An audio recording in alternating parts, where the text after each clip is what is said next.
네, 우선 중앙 먼저 보시겠습니다.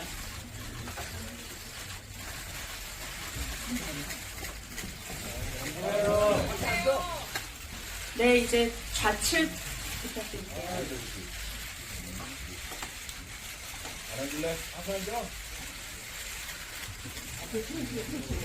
네, 다음에 우측 부탁드리겠습니다.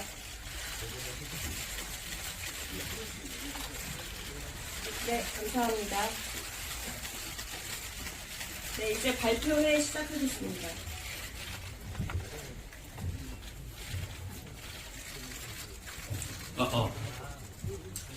안녕하십니까. 저는 오늘 성명서 발표의 사회를 맡은 배우 최동훈입니다. 반갑습니다. 우선 추운 날씨에도 불구하고 이렇게 자리를 함께해 주신 여러 기자분들께 문화예술인 연대회의를 대신해서 깊은 감사의 말씀을 드립니다. 오늘 성명서 발표가 문화예술계뿐 아니라 사회적으로 깊은 관심을 모으고 있는 만큼 많은 기자분들께서 취재를 위해 참석해 주셨는데요. 자리가 너무 협소하게 오시게 돼서 너무 죄송스러운 말씀드립니다. 너른 양해 부탁드리겠습니다.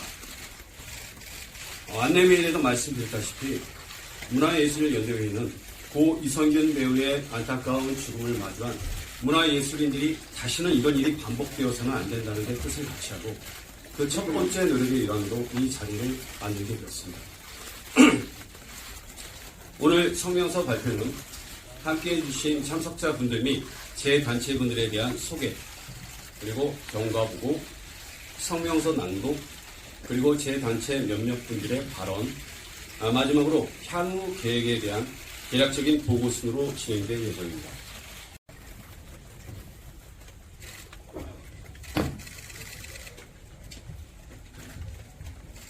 경과보고 말씀드리겠습니다. 2023년 12월 27일부터 29일까지 고인의 장례 및 가진 기간이었습니다.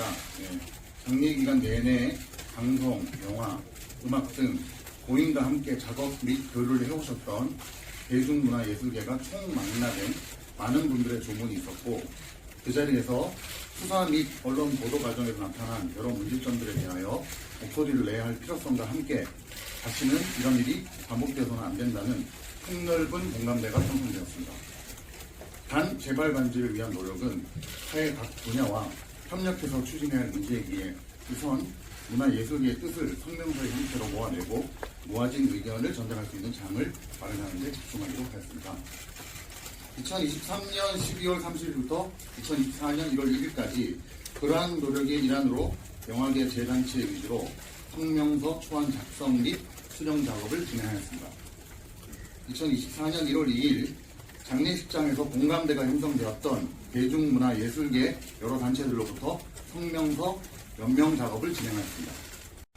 연대에 서 계신 참석자분들께서는 수비 시 한 발 앞으로 나오셔서 인사해 주시면 감사하겠습니다. 먼저 봉준호 감독님, 가수 겸 작곡가 윤종신님, 이원태 감독님,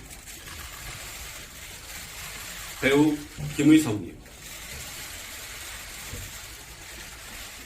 한국영화 프로듀서조합 최종화 대표님, 한국독립영화협회 고영재 대표님, 영화 수입 배급협회 정상진 대표님,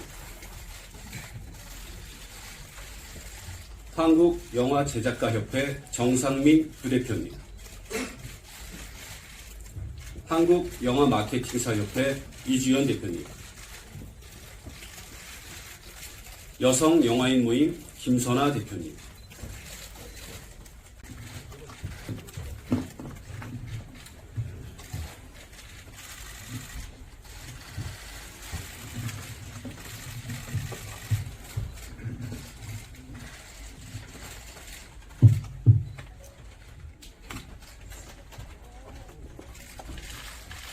대중문화예술인들에 대한 수사 과정에서 다시는 이러한 비극이 반복되지 않기를 바랍니다. 고 이선균 배우의 죽음을 마주하는 문화예술인들의 요구. 지난 12월 27일 한 명의 배우가 너무나 안타깝게 스스로 생을 마감했다. 지난 10월 19일 한 일간지에 배우 L씨의 마약과 관련한 정보를 토대로 내사 중이다라는 인천시경 관계자의 말을 인용한 최초 보도 이후 10월 23일 그가 정식 입건된 때로부터 2개월여의 기간 동안 그는 아무런 보호장치 없이 언론과 미디어에 노출되었다. 간이 시약검사, 국립과학수사연구원의 정밀감정을 위한 시약 채취부터 음성 판정까지의 전 과정이 3차례에 걸친 경찰 소환조사에 출석하는 모습이 모두 언론을 통해 생중계되었으며 사건 관련성과 증거 능력 유무조차 판단이 어려운 녹음 파일이 언론과 미디어를 통해 대중에게 공개되었다. 결국 그는 19시간의 수사가 진행된 3번째 소환조사에서 거짓말 탐지기로 진술의 진위를 가려달라는 요청을 남기고 스스로의 삶에 마침표를 찍는 참혹한 선택을 하게 되었다. 이에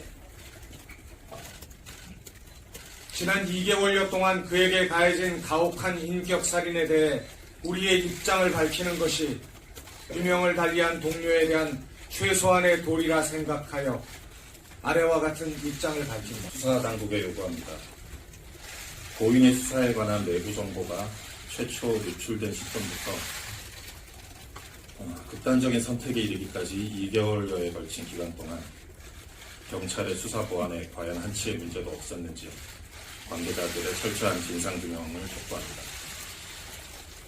수사가 진행되는 동안 공보 책임자의 부적법한 언론 대응이 없었는지, 공보 책임자가 아닌 수사 업무 종사자가 개별적으로 언론과 접촉하거나 기자 등으로부터 수사 사건 등의 내용에 관한 질문을 받은 경우 거기에 부적법한 답변을 한 사실은 없는지 한치의 의구심도 없이 조사하여 그 결과를 공개해 주기를 요청합니다.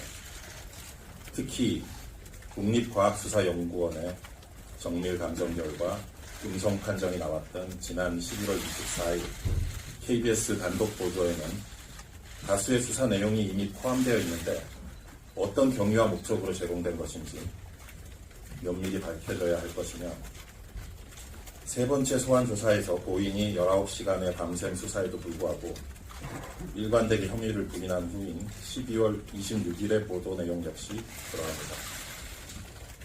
언론 관계자의 취재 협조는 적법한 범위 내에서 이루어져야 함에도 불구하고 3차례에 걸친 소환 절차 모두 고인의 출석 정보를 공개로 한정,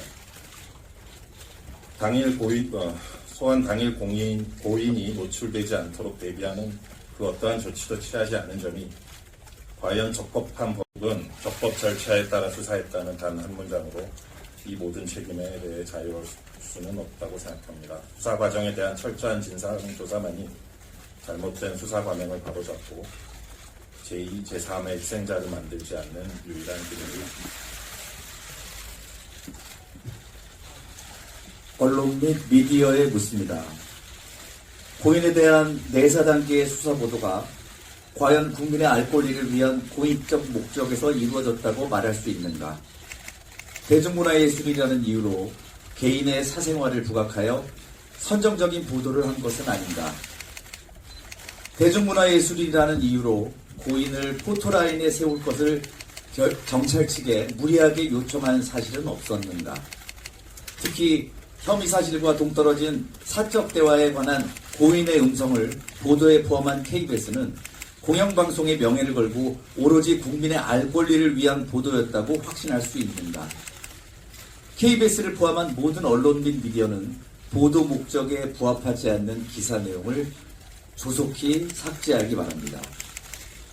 대중문화예술인이 대중의 인기에 기반할 수밖에 없다는 점을 이용하여 악의적으로 검증되지 않은 소스를 흘리거나 충분한 취재나 확인 절차 없이 이슈화에만 급급한 일부 유튜버를 포함한 황색 언론들, 이른바 사이버 레카의 병폐에 대해 우리는 언제까지 침묵해야 하는가? 정녕 자정의 방법은 없는 것입니다. 정부 및 국회에 요구합니다. 설령 수사당국의 수사 절차가 적법했다고 하더라도 정부 및 국회는 이번 사망 사건에 대해 침묵해서는 안 될 것입니다. 형사사건 공개 금지와 수사에 관한 인권 보호를 위한 현행 법령에 문제점은 없는지 점검하고 필요한 법령의 재개정 작업에 착수해야 합니다. 피의자 인권과 국민의 알 권리 사이에서 원칙과 예외가 뒤바뀌는 일이 없도록 수사당국이 법의 취지를 자의적으로 해석, 적용하는 일이 없도록 명확한 입법적 개선이 필요합니다. 우리는 위 요구와 질문에 대하여 납득할 만한 결과가 나올 때까지 최선의 노력을 다할 것입니다. 고 이성균 배우의 명복을 빕니다. 네, 네 분 모두 수고하셨습니다. 감사합니다.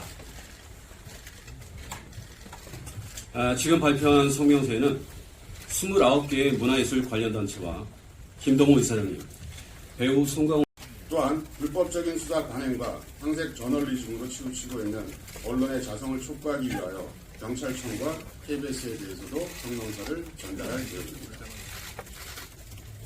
이 사건을 계기로 여러 단위에서 언급이 되고 있는 속칭 이선균 방지법을 제정하기 위하여 뜻을 같이 하는 모든 단체와 함께 적극적으로 협력해 나갈 것입니다. 또한 각 단체에서 말씀해 주신 여러 의견에 대해서도 적극적으로 함께 나갈 것입니다. 감사합니다. 제가 부탁드립니다. 이상으로 고 이성균 배우의 죽음을 마주하는 문화예술인들의 요구 성명서 발표를 마치겠습니다. 급박한 일정으로 취재 요청을 드렸음에도 불구하고 이렇게 많은 관심을 가져주셔서 진심으로 감사드리는 말씀 다시 한번 전해드립니다. 부디 저희들의 의지가 여기에 오신 기자분들을 통해 세상에 널리 알려져서 다시는 이런 참담한 일이 반복되지 않기를 진심으로 바라옵니다. 감사합니다.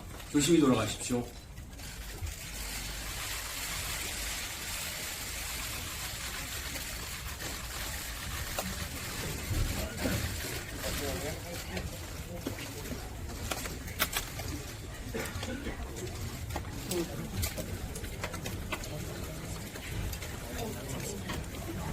오늘 현장사진 업로드와 성명서 전문은